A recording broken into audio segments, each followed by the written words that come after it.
What happens when you choose to turn your back on your parents' religion, particularly when they're people who hold their faith dear? We often focus on those converting, but what about those who leave? Apostates, as they're known, can face discrimination. In extreme cases, they're punished by families. Newsnight spoke to 3 people from devout Islamic backgrounds who've lost their faith.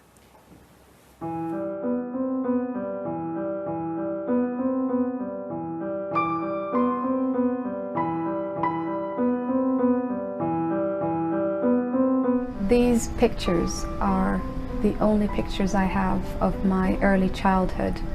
They were taken before my mother became observant, and they remind me of a happier time.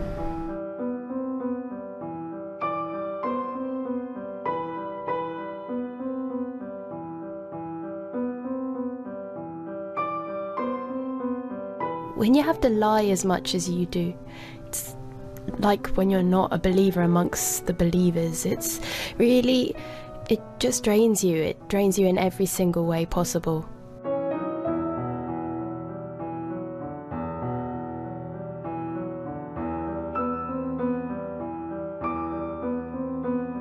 I felt isolation. I felt that I was being, sort of rejected, demonized. I felt that my thoughts weren't being respected, and it was hard because I knew that I would have problems at home.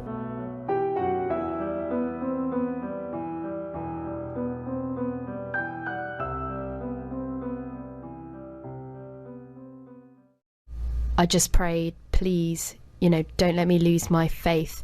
That's all I wanted. But it was sort of at that point as well that I just did not feel the connection to God anymore, and I felt like all my pleas were just going into empty space. I knew how much Islam meant to her, that it was everything. So I knew that it would be something, grave in her opinion, something that would potentially change our relationship forever.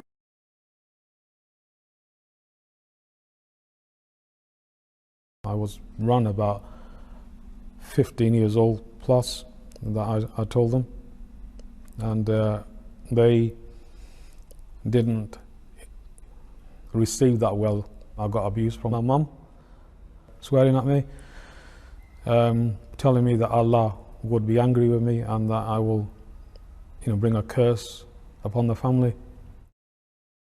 I remember her reaction to this day. She began to cry, and it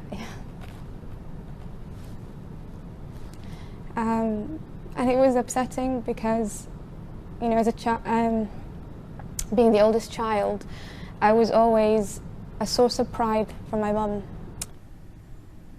And she looked at me, and I think that it really registered with her, and she said to me, "Amal, if it's between you and Allah, I choose Allah." And that's when I felt that the lines were clearly drawn, that I'd crossed a point of no return. One of the uncles got in the front of the car, the other uncle was at the back of the car, and I was scared because one of my uncles has been in and out of prison for fighting. So yeah, I was terrified, but it was only halfway through the journey that I knew that something was wrong.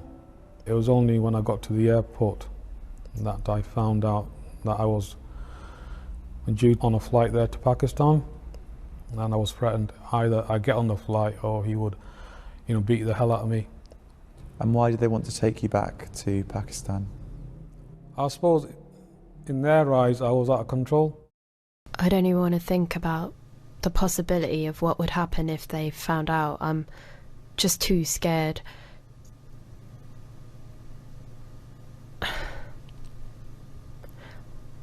I know I'd lose them. That's it. Especially because all my mum cares about is that I'm a Muslim, and then that's the one thing that you've gone and said that that's the one thing you can't do for her. I, would consciously call home and ask to speak to her, and she'd refuse. She'd refuse to speak to me. And then my sister would pick up the phone, and I'd chat to her for a while. Can I speak to Mum? No, Mum doesn't want to speak to you.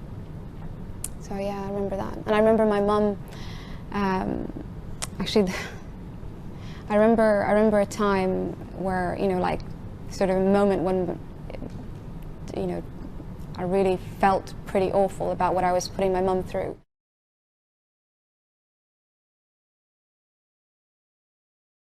A prayer is where you ascend to the heavens, you have connected to Allah, then you have surrendered. Allahu Akbar, Nobody should discriminate a person just because they have left faith. Families are not for judging. We're not judges. We are simple servants of God. And those people who prejudice individuals for leaving the faith, they've misunderstood. Islam is about embracing even your enemy.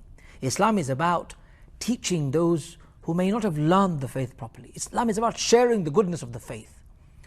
It's not manifested if you're going to outcast them, prejudice them, throw them out of your mosque, in your center, your community, you would not speak to them. It's not a very loving way of approaching a human being. Leaving your faith is a shock for your immediate family. And sometimes people exercise this pressure, maybe thinking that once the pressure is exercised, the person will think about it, reconsider the matter, maybe come back to the faith. And by pressure, do you mean? Social pressure, maybe psychological pressure. Different people have different ways of exercising, maybe bullying, maybe emotional blackmailing, whatever.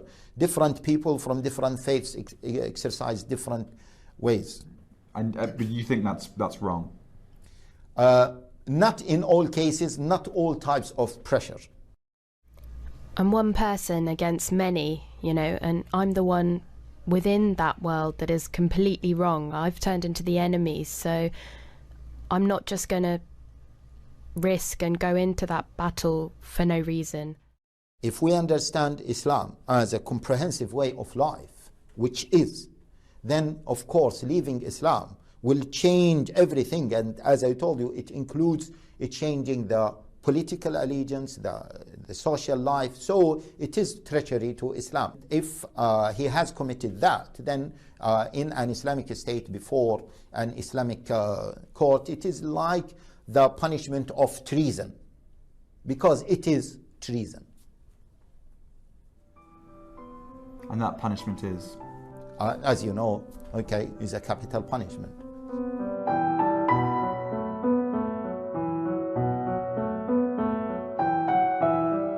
I do feel sad slightly when I think about my family, and I do wish things were different,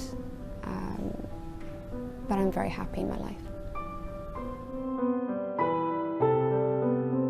I don't know what the future holds for me. I don't know. It's just changed everything.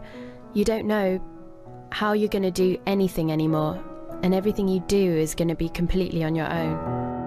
I like to meet my brother that I never met. My parents had another baby boy when I left home. And I just want to go home and hug my family that I miss.